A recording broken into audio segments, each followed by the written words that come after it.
Hello दोस्तों। तो हमारी आज की कहानी है, जेठानी ने अपनी देवरानी को बनाना चाहा नौकरानी, तो देवरानी ने अपनी जेठानी को ऐसा सबक सिखाया कि कुछ ही दिनों में आई उसकी अकल ठिकाने। सुरभि, कितनी बार बोला है तुम्हें, अगर तुम्हारे पास वक्त नहीं है तो तुम नौकरी छोड़ दो, कम से कम मेरे खाने के लिए काम वाली ही रख लो। मानव की पत्नी को मैं कुछ कह नहीं सकता, पर हर रोज एक जैसी सब्जी खाकर मैं उब गया हूँ। तुम जानती हो मैं बाहर का खाना नहीं खा सकता, वरना मुझे पैसों की कोई कमी नहीं है। विजय चिल्लाते हुए अपनी पत्नी सुरभि से कहता है। सुरभि बोली, थक तो मैं भी गई हूँ, पर क्या बोलूँ, जबकि राशन सब्जी सबके लिए पैसे मैं मम्मी जी को हर महीने देती हूँ। फिर भी नेहा इतनी कंजूसी क्यों करती है, समझ नहीं आता है। कुछ कहती नहीं हूँ, वरना लोग कहेंगे जेठानी कमाती है तो देवरानी को दबाती है। दोनों में बातें चल रही थी, तभी विजय का छोटा भाई मानव आया और बोला, भैया चलो खाना लग गया है।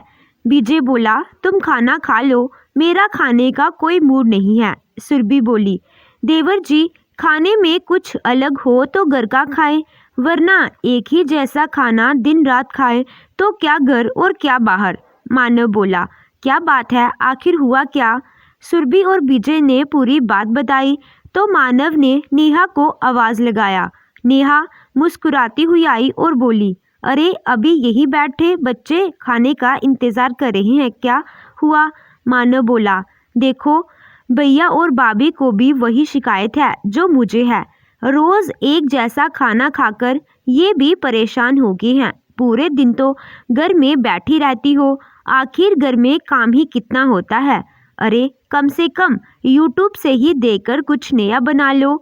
नेहा हैरानी से मानव को देखी और बोली, दूसरे से तो नहीं, पर आपसे तो इतनी उम्मीद कर सकती हूँ कि आप मेरी परेशानी भी समझे। यहाँ तक बात खाने की है तो यही सवाल आप अपनी माता जी से क्यों नहीं पूछते हैं। रोज रोज अगर पुरानी सब्जी आए तो मैं क्या नया बनाऊंगी। विजय बोला, देखा सुरभि, इसीलिए मैं बोला था तुम एक खाना बनाने वाली रख लो, मुझे घर में लड़ाई झगड़ा नहीं चाहिए। नेहा बोली, भैया मुझे आपसे कोई शिकायत नहीं, शिकायत तो अपने पति से है। अगर मैं नौकरी नहीं करती इसका मतलब क्या इस घर में मेरी कोई इज्जत नहीं। सुरभि नेहा को मक्खन लगाते हुए बोली, अरे नहीं नेहा, उनके कहने का वो मतलब नहीं है। नेहा बोली, भाभी आप मुझसे बड़ी हैं, एक बात बताइए, आप नौकरी करती हैं तो आपको समय नहीं मिलता, ये मैं समझ सकती हूँ, पर मैं भी घर में बैठी नहीं रहती हूँ। मानव गुस्से में बोला, नेहा तुम कैसी बात कर रही हो। नेहा बोली, कहाँ लिखा है कि घर की छोटी बहू ही सबका सम्मान करे और बदले में उसे तिरस्कार और अपमान मिले। अब बस ये नहीं चलेगा। इतना कहकर नेहा चली गई। नेहा नाराज होकर रसोई में गई तो उसकी सास कमला जी बोली, छोटी बहू बन गया खाना, तो सब आए क्यों नहीं। नेहा बोली, हाँ मम्मी, रोज की तरह वही खाना बना है, नया कुछ नहीं है। कमला जी बोली, क्या मतलब है तुम्हारा। नेहा बोली, मम्मी जी मैंने कई बार आपसे कहा कुछ नया मंगवाया कीजिए, पर आप पैसों को बचाने के चक्कर में नई सब्जी कुछ नहीं मंगवाती और चार बातें मुझे सुनने को मिलती हैं। कमला जी बोली, बहू हमारे समय में इतनी चीज़ें मिलती भी नहीं थी, जो घर में रहता था उसी से कुछ नया बनाकर थे। तुम मेहनत करना नहीं चाहती और दोष मुझ पर डाल रही हो। तभी सुरभि आई और बोली, नेहा तुम बहुत जल्दी बुरा मान जाती हो, हमारी परेशानी समझो। चार लोगों के बीच में जब हम लंच बॉक्स खोलते हैं तो रोज रोज वही खाना देखकर कैसा लगता होगा। नेहा बोली, भाभी मैं भी रोज रोज की शिकायतें सुनकर थक गई हूँ। समझती हूँ सोमवार से शुक्रवार आप काम पर जाती हैं, पर ऐसा कभी नहीं हुआ कि किसी शनिवार रविवार आप रसोई में आकर मेरी मदद की हो। कमला जी बोली, बहू ये क्या कह रही हो, बड़ी बहू नौकरी करती है, 2 दिन ही तो उसे छुट्टी मिलती है, फिर रसोई में वो कैसे काम करेगी। नेहा बोली, मम्मी जी अगर मैं नौकरी नहीं करती तो क्या मुझे एक दिन भी आराम नहीं मिलेगा। क्या मुझे 365 दिन काम करना पड़ेगा? सुरभि इतराते हुए बोली, अपनी अपनी किस्मत होती है। इतना कहकर वो चली गई। कुछ रोज ऐसे ही चलता रहा। फिर एक रोज नेहा मानव से बोली, एक काम वाली और लगवा लीजिए जो कम से कम सब्जी काट दे, डस्टिंग कर दे, तो मेरा काम कुछ हल्का हो जाएगा। मानव बोला, झाड़ू पोछा और बर्तन के लिए काम वाली आती तो है, और सभी काम काम वाली करेगी तो तुम क्या करोगी? नेहा बोली, जिन्हें बना बनाया सब कुछ मिल जाता है उन्हें घर की औरतों की अहमियत नहीं पता चलती। घर में 9 लोग हैं, मैं भी थक जाती हूँ। मुझे लगता है इन्हीं कारणों से कुछ बहुएं अलग हो जाती हैं। फिर दोष उन पर लगता कि उन्होंने आते ही घर का बंटवारा कर दिया।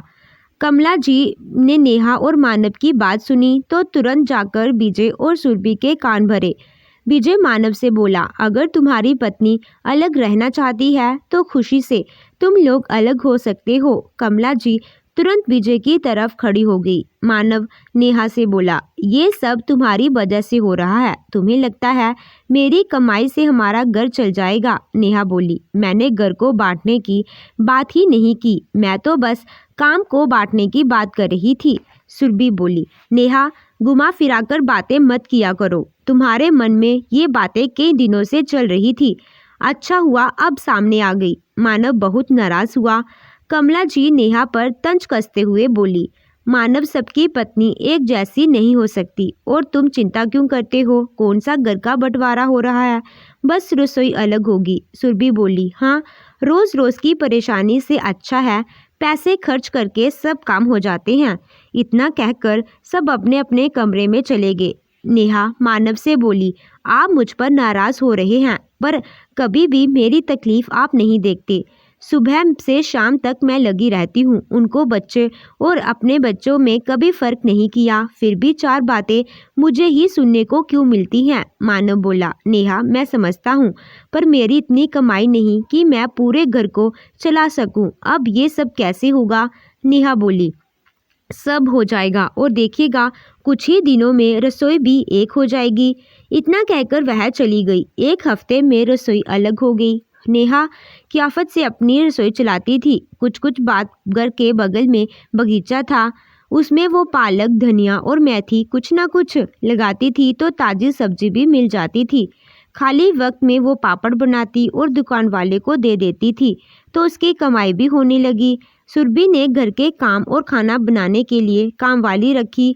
वो तेल मसाले में जला बुना खाना बनाकर चली जाती थी।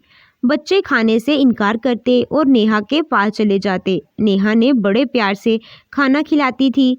एक रोज़ विजय दफ्तर से लौटा और सुरभि पर चिल्लाया, एक दिन भी ढंग का खाना नहीं दे पाती हो, इस तरह तो मैं बीमार हो जाऊंगा। इस महीने कितना खर्चा हो चुका है तुमने जोड़ा है, इससे अच्छा तो हम एक साथ रहते थे, कम से कम ढंग का खाना तो मिलता था। सही कहती थी नेहा, उसकी कोई गलती नहीं थी। अब तुम लोग सहयोग नहीं करते थे तो वो अकेली क्या करती? एक रोज कमला जी सुरभि से बोली, बहू 2 दिन छुट्टी मिलती है, कम से कम 2 दिन तो खुद खाना बनाओ। सुरभि बोली, मम्मी जी आप भी तो खाली बैठी रहती हैं, क्यों नहीं खाना बना लेती हैं? आपके पैसे बचाने के कारण ये सब हुआ। बेकार में उससे रिश्ता खराब की, ना इधर के रहे ना उधर के। सुरभि के बच्चे नेहा के घर से आए और बोले, मम्मी आज आंटी ने बहुत अच्छा पालक परांठा बनाया, आप खाती तो उंगलियां चाटती रह जाती।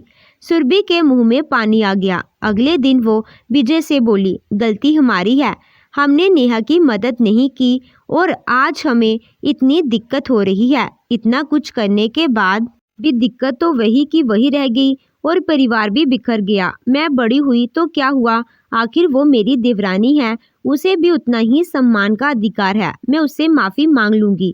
कमला जी आई और बोली, बड़ी बहू ये क्या कह रही हो, तुम क्यों माफ़ी मांगोगी? विजय बोला, माँ आप तो रहने ही दीजिए, रिश्तों को संभालने की जगह आपने चीज़ों को और ख़राब कर दिया। सुरभि नेहा के पास जाकर माफ़ी मांगी। नेहा उसे रोकते हुए बोली, जेठानी जी सम्मान के बदले अगर सम्मान मिले तो किसी भी परिवार में नोक-झोंक ना हो। मन से मैं आप लोगों से कभी नहीं अलग हुई थी। इतना कहकर नेहा सुरभि के गले लग गई। विजय ने बोला। नेहा, हम सब तुम्हारे दोषी हैं, हमें माफ़ कर दो। मानव अपने कान पकड़कर मुस्कुराते हुए बोला, मैंने तुम्हारी परेशानी नहीं समझी थी, तो मैं भी तुम्हारा दोषी हूँ। कमला जी बोली, बहू, अब क्या मुझे भी माफ़ी मांगनी होगी? नेहा मुस्कुराकर बोली, नहीं नहीं मम्मी जी, बस थोड़े से बचत के लिए किसी का स्वाद मत बिगाड़िएगा। नेहा ने इतना कहते ही सब हंस पड़े और सब फिर से एक हो गए। तो दोस्तों, आपको ये कहानी कैसी लगी कमेंट कर ज़रूर बताइएगा। कहानी अच्छी लगी हो तो वीडियो को लाइक कीजिएगा, चैनल पे नए हो तो चैनल को सब्सक्राइब कीजिएगा। Thank you.